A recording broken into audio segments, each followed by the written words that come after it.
Ciao a tutta la mia famiglia di Facebook and welcome back to Casa Fiore's Cucina, otherwise known as Cafe Fifi. It's the summer of simplicity, 2020. So enjoy the simple things in life. Together this summer, we've enjoyed baking blueberry crumb cake with berries from John Sharp's blueberry farm. We've stolen a fig here or there. We've even found a cure for acute zucchini overkill syndrome. And today we're going to make something very simple and very good together that celebrates one of the stars of the Seattle summer, salmon. Today we're going to make simple, easy salmon lox with Chinook salmon from the Puget Sound. Now, I have to thank my Uncle Mario. He caught this by the line right off Dolphin Point in Vashon Island. But if you don't have an Uncle Mario in your life, if you're not lucky enough to have an Uncle Mario in your life, go to your fishmonger and find a really fresh piece of fish. Now, the first thing we're going to do with this piece, this is about 1 pound, is that we are going to get our pliers, not the one from the garage, but this is a dedicated pair of pliers that I keep just for this. And we're going to pull out all of these bones one by one. And by the way, for those of you who want to catch up on all of our summer recipes, we've started our own YouTube channel. It's Casa Fiore's Cucina. Look us up there and you'll see every show. We've done 26 shows now. This is our 27th. Or you can just scroll down in Facebook and find all of our shows. This is about 1 pound of fresh salmon.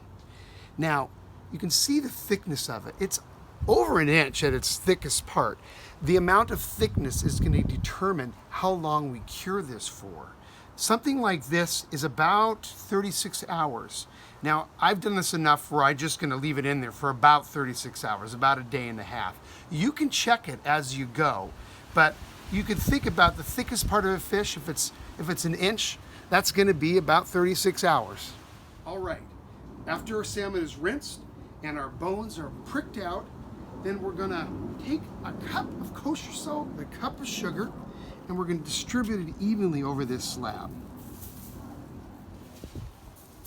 We're going to pile it up on the sides, pour it on the sides, and cover the whole thing so it's totally encased in this kosher salt and sugar combination, 1 cup of each. Now you can see I've got 2 pieces of saran wrap out, and you'll see why. So we're going to pull this over the top, and this saran wrap is going to keep the contact of the salt and sugar on the flesh of the salmon. And we're basically going to trap it in there. And then I've got this other one the other direction, so it's like a cross, so we can just kind of seal it in, package it in. This is a masterclass in the use of plastic in the kitchen. So now that we've got it all bundled up, we're going to bundle it up one more time with saran wrap. And then we're going to place it in a Ziploc.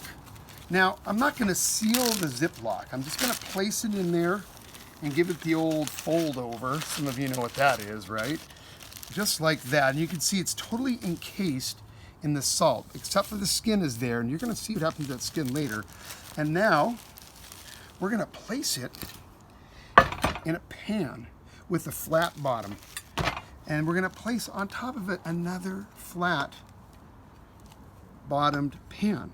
Now, some of you have been wondering, what the heck are all those plates for? We're not eating this today. It takes a little bit of time to cure, right? Watch this. This is high tech. Voila! That weight is going to press the salt and sugar onto that salmon and press out a lot of the extra moisture. And then we're going to have beautiful salmon lox. Again, this will take about 1.5 days. So we'll see you in a little while. Now, clear out the fridge or go to the garage fridge and let it sit. Let's check in and see how these lox are doing. We're about 1 day in. Oh, there they are. That salmon's no longer 1 inch tall, I can tell you that. We're getting close, we're getting close. All right, I think we're ready. Here are our lox. Let's disassemble this very high-tech contraption. And there they are. All right, let's open it up and see what we've got here. So, Oh, can you see that? You can see the moisture that's come off of here. We're gonna unwrap it. Oh my gosh, I feel like it's Christmas Eve. I'm so excited to unwrap this gift. Okay, you can see all the salt and sugar now coming off. And what we're gonna do is, look at that. Wow, look at that color, look at it. So what we're gonna do is we're gonna rinse it off, all that salt. And you can see it's different now. Remember, it was about 1 inch thick. Now it's barely over 1/2 inch. We're gonna rinse off all that salt and we're gonna dry it off with paper towels. And we're gonna be ready to cut some lox. All right, now we're gonna work with this beautiful salmon lox. And I have a filleting knife right here. I'm gonna get an edge right underneath that skin. Do you see that? Right underneath there. And then once I've got a little foothold here, I'm gonna run this knife all the way down along the skin. Try not to lose any of the fish, any of the flesh. Now we're starting to cut our lox into that classic look that you're used to seeing. And we're plating it because we're gonna make a wonderful, wonderful dish that I like to call Carpaccio Giardino Mare. Carpaccio Giardino Mare. We've got fresh salmon from our sea and little bits of vegetables and herbs, whatever I can find from the garden. Wait till you see this. All right, now we've got our salmon lox. Let's assemble Carpaccio Giardino Mare. And we have an assortment of little vegetables and herbs and edible flowers. We've got a little bit of basil. These are the buds of scarlet runner beans. They're very tasty and beautiful. Chive batons. These are like tomatillos. They're called ground cherries. Look at those. They're so good. They taste like pineapple.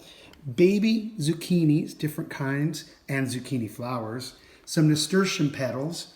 How about a little bit of parsley? I mean, this is just what I could find today. We got some red onion, a couple of kinds of baby tomatoes, and tarragon, one of the best things to put on here. So we're going to start to assemble it.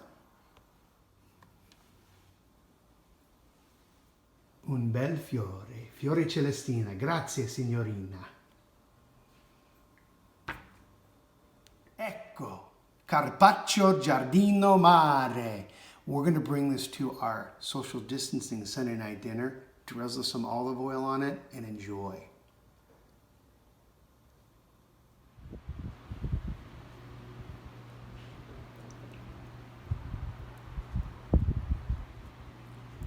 Ecco, Carpaccio Giardino Mare. Carmela, what do you think? Oh my goodness, it's bellissima! Oh, wow. Bellissima, grazie Fiore. Oh, Carpaccio Giardino Mare. They talked to my mom.